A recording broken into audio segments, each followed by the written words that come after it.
Hvernig líst ykkur á að fara að spila á Græna með engum áhorfendum? Það verður rífandi stemming. Já. Það var hjá okkur. Fullt út úr dyrum, sko, í andlega, já.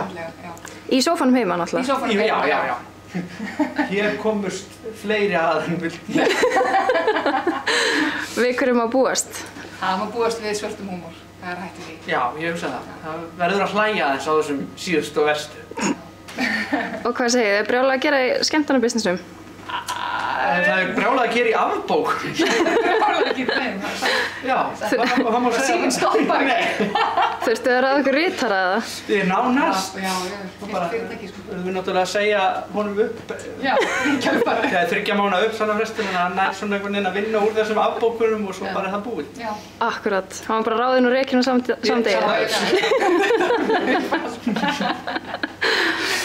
Hvaða smellir verða á dagskrá? Já. Þetta var svolítið svona greatest hits, við tökum svona vinsælustu lögin okkar á Facebook í bland við nýrra efni og svona efni sem fólk hefur ekki fengið að heyra. Við erum að taka alveg efni sko frá 2015, bara úr útför. Við erum nokkuð lög úr fyrstu sýningunni sem við gerðum saman. Þannig að það verður svona kennir ýmis að grasa. Já. Þetta fer alveg og svo aftur í eitthvað sem við sömdum í fyrra á eitthvað. Já. Þannig að fólk ætti alveg að nenna að horfa? Já, það er ekki að segja það, ég held að. Ég myndi horfa. Þú myndir alltaf horfa.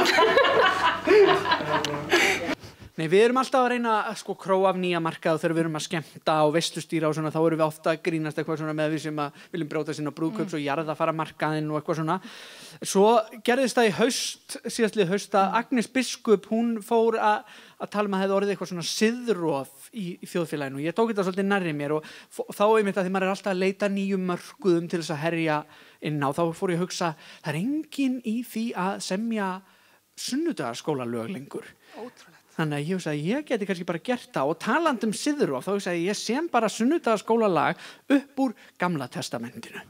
Og það er svona, þetta er sunnudagsskóli Villa.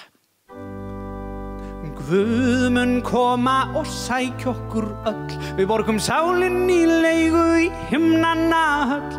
Því Guð mun koma og sækja okkur öll, alla nema hommana og heldur ekki fráskilda og þar af leiðandi ekki einstæða foreldra.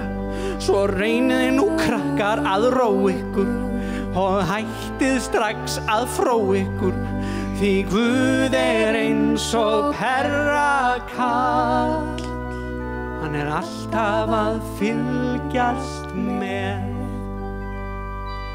Ég hef ekkert heyrt frá þjóðkirkjunni, ótrúlegt. Nei, ég skil, mér finnst það svo fallegt lag, þetta er ótrúlega fallegt. Ég myndi vilja heyra þetta í öllum sunnudaga. Já, útförum jafnvel líka.